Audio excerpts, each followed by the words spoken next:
नमस्कार. राज्याचे सहकार मंत्री दिलीप वळसे पाटील यांच्या विशेष मुलाखतीत आपलं स्वागत आहे. सर नमस्कार. आणि तुमचं खूप स्वागत. खरं म्हणजे मला ही आत्ता मुलाखत यावेळी घेणं खूप मला सर चुकीचं वाटत होतं, कारण सकाळी 8 वाजल्यापासून तुम्ही फिरता आहात. आत्ता आपण बुरुंजवाडी नावाच्या गावात आहोत. अगदी शेवटचं टोक असलेलं गाव आहे. तुम्हाला आता पुन्हा घरी जायचं आहे. रात्री तुम्ही आता 1:30-2 वाजता पोहोचाल, परत कार्यकर्त्यांना भेटाल, पुन्हा सकाळी जायचं. त्याच्यामुळे ह्या वेळेला इंटरव्ह्यू घेणं मला थोडंसं वाटत होतं. परंतु साहेब म्हणजे ऊर्जा आहे. म्हणजे ते आत्ताच आमची एक चर्चा झाली होती, तर एक ताई असं म्हणत होत्या की साहेबांनी चा आदर्श हा सगळ्या तरुणांनी घ्यायला पाहिजे. तर तरी आपण साहेबांनी सांगितलं. त्याच्यामुळे सर तुम्ही आत्ता आम्हाला वेळ दिली त्याबद्दल खूप खूप धन्यवाद. तर सर तुम्हाला पहिला प्रश्न असं विचारायचं आहे की खरोखर म्हणजे तुम्ही गेली 7 निवडणुका तुम्ही जिंकलेला आहात, 8व्या निवडणुकीला उभे आहात, तर तुम्हाला खरोखर तुमचा प्रचार आहे की गाठीभेटी आहेत? म्हणजे तुम्हाला असं वाटतं की प्रचार करावा का फक्त आपण एक कृतज्ञता व्यक्त करण्यासाठी गाठीभेटी घ्याव्या हा तुमचा उद्देश आहे? दोन्ही गोष्टी त्याच्यामध्ये आहेत. एकतर गाठीभेटी घेऊन त्यांचा मतदारांचा आशीर्वाद मागणं ही एक बाब आहे, आणि गाठीभेटी घेणं हे सुद्धा आवश्यक आहे. कारण अनेक वेळेला ज्या गोष्टी जाहीर प्रचारात बोलता येत नाहीत आणि कोणी नाराज असेल, रुसलेला असेल, किंवा मग अशा काही व्यक्ती असतात की त्यांना पर्सनली भेटून विनंती करणं आवश्यक असतं, तर त्या गाठीभेटी पण त्याच्यामध्ये असतातच. पण साहेब म्हणजे मी आता फिरत होतो, म्हणजे आम्ही अगदी जेव्हा आंबेगाव तालुक्यात फिरतो, शिरूर तालुक्यात फिरतो, तर त्यावेळेस जो हा सगळं म्हणजे सगळीकडे पाणी दिसतं, हिरवीगार शेती दिसते, ऊसाची शेती दिसते. म्हणजे एकेकाळी जेव्हा मी पत्रकारितेची सुरुवात केली तर तेव्हा आंबेगाव तालुका हा तसा दुष्काळी तालुका मानला जातो. म्हणजे असं आमचं तर पुण्यातून असं वाटायचं आम्हाला की हा आदिवासी भाग आहे. परंतु या भागात एवढी सगळी प्रगती झाली, आणि ह्या सगळ्या प्रगती करताना म्हणजे शेतकऱ्यांच्या जीवनात आर्थिक उन्नती झाली. तर हे सर कसं साध्य झालं आपल्याला, म्हणजे इतकी वर्ष आपण करत आहात?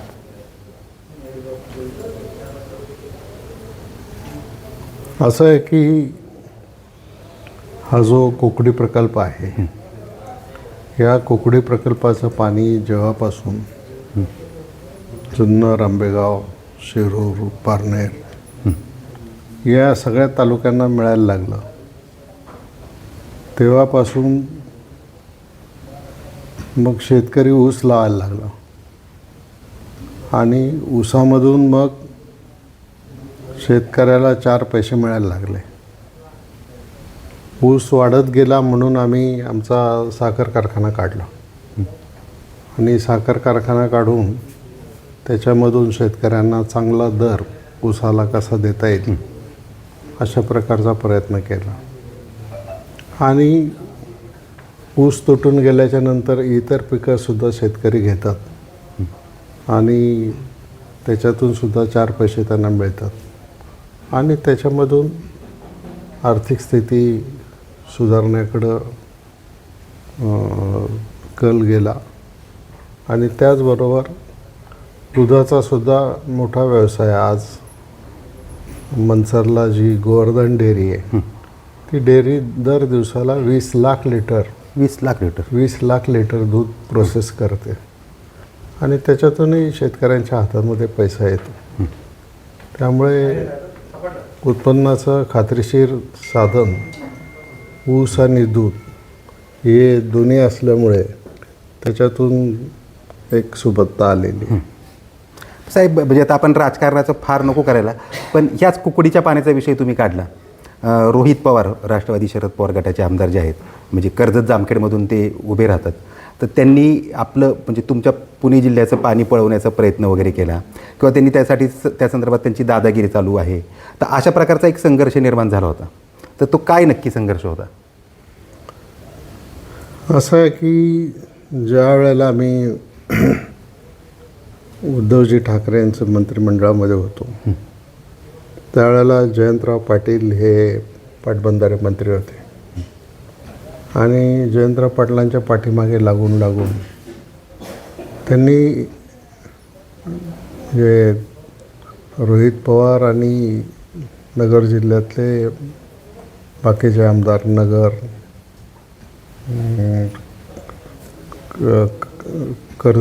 कर्जत, श्रीगोंदा या सगळ्या आमदारांनी मिळून हे पाणी खाली नेण्याचा प्रयत्न केला. त्याच्यात मूळ योजना काय होती की समजा हे धरण आहे तर आणि या बाजूला पाण्याचा साठा आहे. डिंबे धरण नेहमी 100% भरतं आणि धरण भरल्यानंतर धरणावरून वाहून जाणारं पाणी हे या बाजूला वाहून जातं नदीमध्ये. त्याच्याऐवजी उलटं या बाजूला जो डोंगर आहे त्या डोंगराला छेद करून त्याच्यामधून पाणी शेजारच्या तालुक्यातल्या धरणामध्ये त्या ठिकाणी न्यायचं. आता त्यालाही हरकत नव्हती, परंतु तो जो बोगदा करायचा होता, छेद जो जिथं घ्यायचा होता तो जो वरती घेतला असता तर हरकत नव्हती, पण तो तळामध्ये घ्यायचा ठरल्यानंतर मग त्याच्यामध्ये आणि त्याची साईज एवढी मोठी धरली होती की 3 महिन्यामध्ये अख्खं डिंबे धरण खाली झालं असतं, पूर्ण रिकामं झालं असतं. आणि त्याच्याचबरोबर आपल्याला जे या तिन्ही नद्यांवर जे 65 बंधारे आहेत हे 65 बंधारे आपण त्या धरणामधून भरत होतो.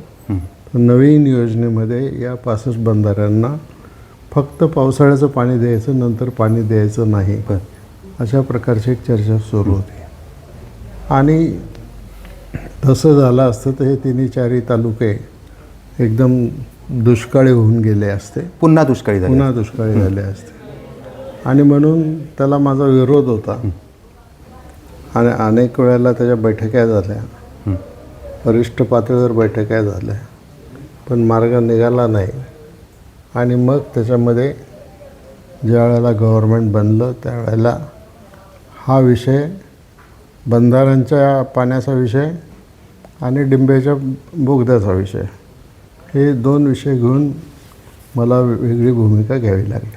पण साहेब तुम्ही कधी संघर्ष करत नाही, पण ह्या वेळेस तुम्ही संघर्ष म्हणजे थेट संघर्षात उतरला. कारण असं आहे ना की गेले 30-35 वर्ष आपण मेहनत करून ज्या वेळेला ही परिस्थिती निर्माण केलेली आहे ती आपल्या डोळ्यासमोर दुसरीकडे जाते हे सहनच होऊ शकत नाही. आणि त्यामुळं ती भूमिका घेतली. त्याच्यामध्ये बाकी काही राजकीय मतभेद किंवा आणखीन काही नाराजी वगैरे काही नाही त्याच्यामध्ये. आणि अजितदादांनी त्यावेळी तुम्हाला पूर्ण पाठिंबा दिला? अजितदादांनी मला पूर्ण पाठिंबा दिला, पण बाकीचे लोक काय ऐकायला तयार नव्हते. पण सर म्हणजे इथलं जी जनता आहे तर या सगळ्या जनतेला हा सगळं अशा पद्धतीचं म्हणजे त्याला हा शब्द वापरणं कदाचित चुकीचं होईल, पण तरी वापरतो की ह्या 3 तालुक्याचं पाणी पळवण्याचं षडयंत्र इथल्या जनतेच्या लक्षात आलं आहे का असं वाटतं तुम्हाला? आम्ही सांगायचा प्रयत्न करतो आहे. आता जनतेच्या लक्षात आलं आहे का नाही आलं आहे मला माहीत नाही, कारण शेतकरी तितका खोल विचार करत नाही, ते वरवर समजून घेतात. मुळामध्ये याचा परिणाम काय होणार आहे, किती होणार आहे, कोणावर होणार आहे, किती काळ होणार आहे हे समजून घ्यायला पाहिजे. हे समजून न घेतल्यामुळे मग त्याचा प्रॉब्लेम होतो. पण आम्ही सगळ्यांना त्याच्यामध्ये समजून सांगायचा प्रयत्न करतो. साहेब हे झाला हा सगळा बागायती भागाचा. आदिवासी भागातही मी फिरत होतो आणि आदिवासी भागात म्हणजे साहेब म्हणजे अगदी त्यांचं दैवत आहे. तर ह्या आदिवासी भागाशी आपला सगळा कनेक्ट कसा काय आला आंबेगाव तालुक्यातल्या, म्हणजे कशा पद्धतीने आपण त्यांच्याशी कनेक्ट होता? नाही आदिवासी भागाशी माझा कनेक्ट म्हणजे 89 सालापासून ज्या वेळेला रामकृष्ण मोरेंची पहिली लोकसभेची निवडणूक होती त्यावेळेला मी मुंबईवरून गावाला आलो होतो आणि त्या काळात मी आदिवासी भागात सगळे डोंगर बिंगर सगळे पायी फिरलेलं आहे. पायी फिरलेलं? हां, सगळं. आणि त्याचा परिणाम असा झाला की त्याच्यानंतर 6 महिन्यांनी विधानसभेची निवडणूक झाली. आदिवासी लोकांनी मला सांगितलं, तुम्ही प्रचाराला येऊ नका, आम्ही तुम्हाला इथून चांगलं मताधिक्य देऊ. आणि ते त्यांनी करून दाखवलं. आणि तेव्हापासून मग आदिवासी भागातल्या छोट्या मोठ्या सगळ्या ज्या गोष्टी असतील त्या सतत त्यांच्यावर बारीक लक्ष ठेवून, म्हणजे निवडून गेलेले प्रतिनिधी जिल्हा परिषदमधले पंचायत समितीमधले तितकं बारकाईने बघतातच असं नाही. आमच्याकडं आमच्या मातोश्रीच्या नावाने आम्ही अनुसूया महिला उन्नती केंद्र म्हणून एक संस्था काढली आहे. त्या संस्थेत 4-5 मुली आम्ही मानधनावर त्यांना त्या ठिकाणी ठेवलेलं आहे. आणि त्यांचं काम हेच की आदिवासी भागात जायचं, घरोघर जायचं, अडीअडचणी समजून घ्यायच्या, त्यांचे फॉर्म भरून घ्यायचे, त्यांना वैयक्तिक लाभाच्या योजना मिळवून द्यायच्या आणि त्यांचं जे जे असेल आणि जे त्यांच्याच्यानी शक्य होणार नाही ते मला सांगायचं. तर मग त्याच्यातून मार्ग काढून आम्ही पुढे जातो. आणि एकदा महिलांशी कनेक्ट झाल्यावर पुरुषांशी पण कनेक्ट झाला, कारण त्याच्यामध्ये सुद्धा वैयक्तिक लाभाच्या योजना मोठ्या प्रमाणामध्ये त्या लोकांसाठी मिळवून दिलेल्या आहेत. साहेब, पुणे जिल्हा हा एकमेव आहे की इथे 2 इंजिनिअरिंग कॉलेज आहेत शासनाची. तर तुम्ही उच्च आणि तंत्र शिक्षण मंत्री होता त्यावेळेस तुम्ही अगदी ते म्हणजे खेचून आणलं होतं. तर तो सर तुम्हाला कसं मिळालं होतं ते कॉलेज? खरं तर मी higher and technical education minister असताना विलासरावजी देशमुख मुख्यमंत्री होते आणि माझे प्रायव्हेट सेक्रेटरी कांतीलाल उमाप हे होते. तर कांतीलाल उमाप मला नेहमी सांगायचे, साहेब आपण आपल्या भागासाठी काही करू, काय करू. तेही शिरूर तालुक्यातले. आता IS1 रिटायर झाले, परंतु काहीतरी करू. मी सांगायचं, अरे बाबा, एका विद्यापीठाच्या कार्यक्षेत्रामध्ये एकच इंजिनिअरिंग कॉलेज हा सरकारचा नियम आहे. मग आपल्याला दुसरं कोण देणार? शेवटी त्यांनी एवढा हट्ट धरला की म्हटले होऊन काय होईल, रिजेक्ट होईल, एवढंच ना. म्हटलं मग घेऊन या चला मंत्रिमंडळातून प्रस्ताव. मग मंत्रिमंडळामध्ये प्रस्ताव गेला, मंत्रिमंडळाची बैठक सुरू झाली, माझा विषय आला. विलासरावजी देशमुख म्हणाले, हां दिलीपराव बोला काय. मग मी आपला युक्तिवाद सुरू केला की आता COEPला स्वायत्तता मिळालेली आहे, अमकं आहे तमकं आहे, आणि पुणे जिल्ह्यात आता म्हणजे या पश्चिम महाराष्ट्रामध्ये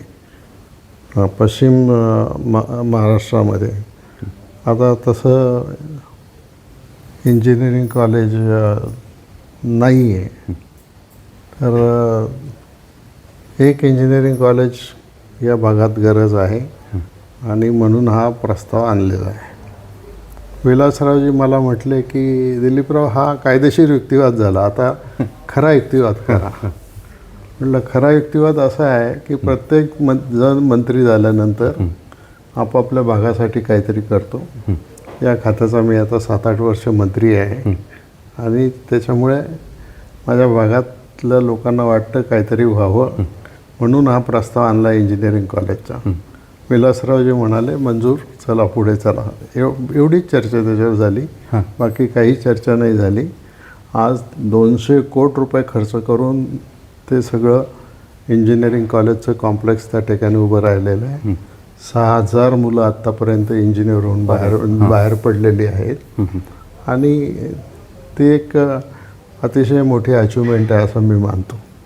साहेब, म्हणजे हे आता तुम्ही जो किस्सा सांगितला त्याच्यावरूनच की हे निधी असा खेचून आणायचं असे, म्हणजे ते म्हणजे तुम्ही राज्याचे ज्येष्ठ मंत्री होता, विधानसभेचे अध्यक्ष होता, शिवाय तुमचं सगळ्या पक्षांमध्ये तुमच्याबद्दल खूप मत चांगले, म्हणजे विरोधी पक्ष जरी असेल तरी तुमच्याबद्दल कोणी बोलत आहे. तर ही कशी काय आयडिया तुम्हाला साधली? म्हणजे हे आता मी जेव्हा फिरत होतो शिरूर तालुक्यात तर मला अनेक जण सांगत होते की साहेबांनी एवढा निधी दिला. आता हे बुरुंजवाडी छोटंसं गाव, पण या गावाला एक खूप ते निधी आणायचं काय टेक्निक, म्हणजे आता हे हा खरं तर तुमचं ट्रेड सिक्रेट आहे, पण ते निवडणुकीच्या निमित्ताने तुम्ही सांगा, म्हणजे बाकीचे आमदार जे आत्ता इच्छुक आहेत तर त्यांनाही कळेल. निधी खेचून बिचून आणायचा हे काही खरं नाही. त्याच्यामध्ये मूळ प्रस्ताव हा जिल्हा स्तरापासून प्रस्ताव तयार व्हायला लागतो. मग तो राज्यामध्ये जावा लागतो. राज्यामध्ये प्लॅनिंग फायनान्स अमकं तमकं झाल्यानंतर फायनान्स मिनिस्टरपर्यंत जातो. फायनान्स मिनिस्टरची सही झाली की तो प्रस्ताव मंजूर होतो. मग समजा एखादं आपल्याला जनावरांचं हॉस्पिटल काढायचं तर तो ॲनिमल हजबंडरीच्या थ्रू प्रस्ताव गेला पाहिजे. एखादं माणसांचं हॉस्पिटल काढायचं तर तो आरोग्य विभागातर्फे प्रस्ताव त्या ठिकाणी गेला पाहिजे. तर माझ्या ऑफिसमध्ये काही लोक असे आहेत काम करतात की त्यांचं काम फक्त प्रस्ताव तयार करणे, डिपार्टमेंटमध्ये नेणे, तो मंजूर करून घेणे आणि जवळजवळ सगळ्याच मंत्र्यांच्याबरोबर चांगले संबंध असल्यामुळे मला प्रस्ताव गेला की तो मंजूर होतो. त्याला काही फार म्हणजे तुमचं वकिली कौशल्य आहे असं म्हणता येईल का त्याला? वकिली कौशल्यापेक्षा त्याच्यामध्ये व्यक्तिगत संबंध हे. कारण मी ज्यावेळेला भीमाशंकर सहकारी साखर कारखाना काढला त्यावेळेला भागभांडवलाचा प्रश्न होता आणि सरकार शिवसेनेचं होतं. मनोहर जोशी मुख्यमंत्री होते, गोपीनाथराव मुंडे हे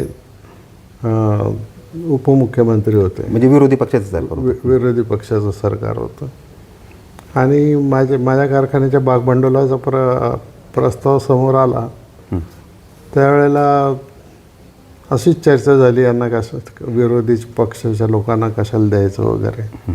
गोपीनाथराव मुंडेंनी सांगितलं मग असं करा, माझे निम्मे कमी करा, दिलीपला द्या आणि निम्मे मला द्या.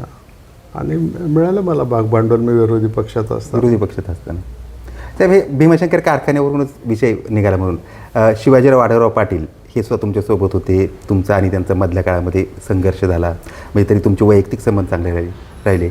आता ते पुन्हा तुमच्यासोबत आलेले आहेत. म्हणजे आता तर मी असं आंबेगाव तालुक्यात फिरताना असं मला म्हणत होते की दादा आणि साहेब एकत्र आल्यानंतर पुढं काही म्हणजे कशाला तुम्ही फिरताय असं मलाच लोक विचारत होते.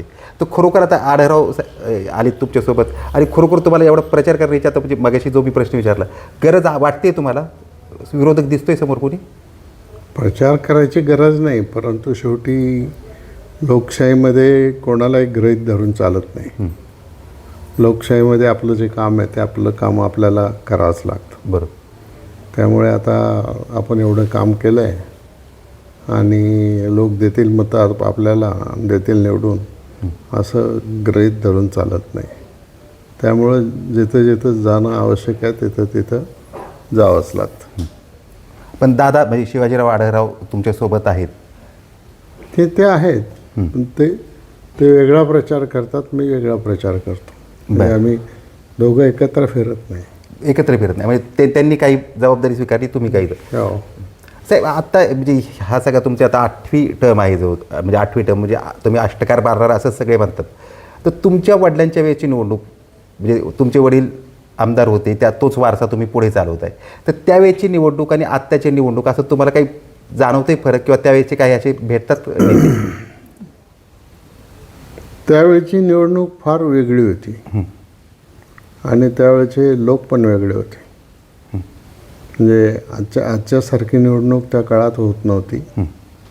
त्या काळात म्हणजे तुम्ही उमेदवार आहात, उमेदवार म्हणून किंवा पक्षाचे 4 कार्यकर्ते एखाद्या गावात गेले, एखाद्या पाटलाला भेटले किंवा एखाद्या आणखीन त्या गावातल्या प्रमुखाला भेटले, सरपंचाला भेटले आणि पुढच्या गावाला गेले तरी अख्खं गावाचं मतदान व्हायचं तिथं त्या काळात. आता तसं नाही. आता व्यक्तिगत संबंध असावा लागतो आणि त्यांचे असे व्यक्तिगत संबंध होते. त्यामुळे त्या काळामध्ये निवडणुकीमध्ये एवढा संघर्ष करावा लागत नव्हता. पण तुम्ही त्यांचा प्रचार करत असताना कधी तुम्हाला असं वाटत होतं की आपण आमदारकी लढू आणि इतके वर्ष? त्यावेळेला नाही, कारण त्यावेळेला मी 7वीत होतो, मला वाटतं. 7वीत होतो? 7वीत होतो. ते 67ला आमदार होते. 67 ते 72. 67 ते 72 आमदार होते. म्हणजे अगदी त्यावेळेस म्हणजे पुणे जिल्ह्याच्या प्रमुख नेत्यांपैकी ते एक होते. हो. ते आणि पवारसाहेब एकाच वेळेला निवडून आले विधानसभेत 67ला. शरद पवार आहेत ते एकाच वेळी निवडून आले. पण मग एक प्रश्न म्हणजे तुम्ही आता त्याचं की अनेकदा असं बोललं जातं की तुम्ही शरद पवार साहेबांचे स्वीसहाय्यक होता आणि मग त्यांनी तुम्हाला राजकारणात आणलं.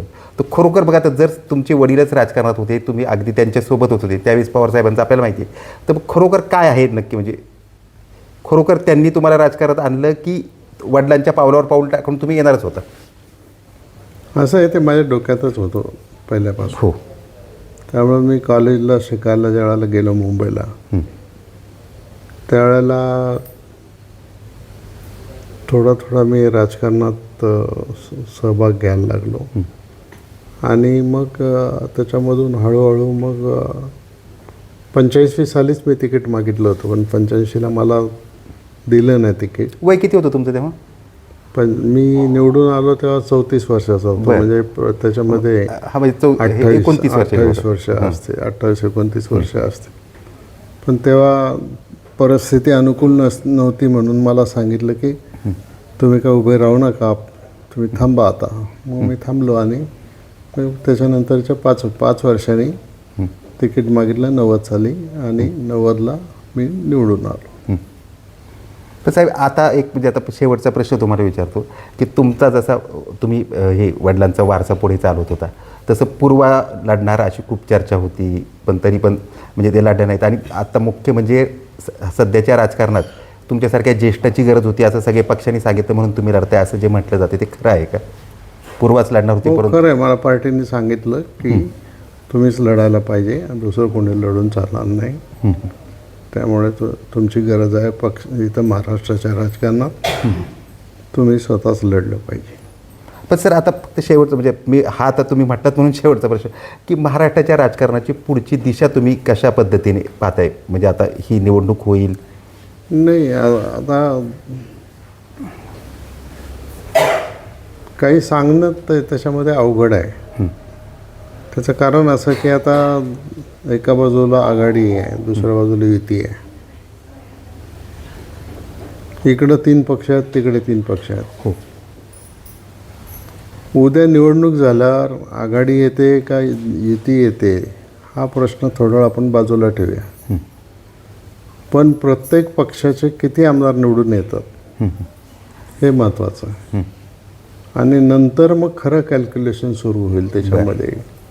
मग त्याच्यामध्ये कदाचित काही इक्वेशन बदलतील सुद्धा नंतर, निवडणुकीनंतर. हा काही संकेत नाही ना? नाही, मी जनरल सांगतो. बरं. समजा जर मॅथमॅटिक्स नाही बसलं तर सरकार आणण्यासाठी मॅथमॅटिक्स करावं तर लागेलच. बरोबर. काही ना काही करावं लागेल. बरं. आणि 6 पक्ष आहेत, म्हणजे नुसते 2 आणि 3 पक्ष नाहीत. हो. त्यामुळे 6 पक्षामध्ये मॅथमॅटिक्स करायला भरपूर वाव आहे. त्यामुळे तर सर, तुम्हाला खूप शुभेच्छा. तुम्ही अष्टकार नक्की माराल यावेळी. आणि कारण हे सगळे पाहतोय, तर हे होते आपल्यासोबत राज्याचे सहकार मंत्री दिलीप वळसे पाटील. खरं म्हणजे आता आपल्याला हा इंटरव्ह्यू खरं संपवूसं वाटत नाही आहे, परंतु इतके कार्यकर्ते सगळे बसलेले आहेत आणि ते साहेबांची वाट बघत बसलेत आणि त्यांना साहेबांना भेटायचं आहे. तर त्याच्यामुळे आपण आता हा इंटरव्ह्यू ते संपवूयात. आणि सर, पुन्हा एकदा म्हणजे प्रचाराच्या काळात आम्ही पुन्हा एकदा तुमच्याकडे येणार आहोत. तर खूप खूप धन्यवाद. धन्यवाद.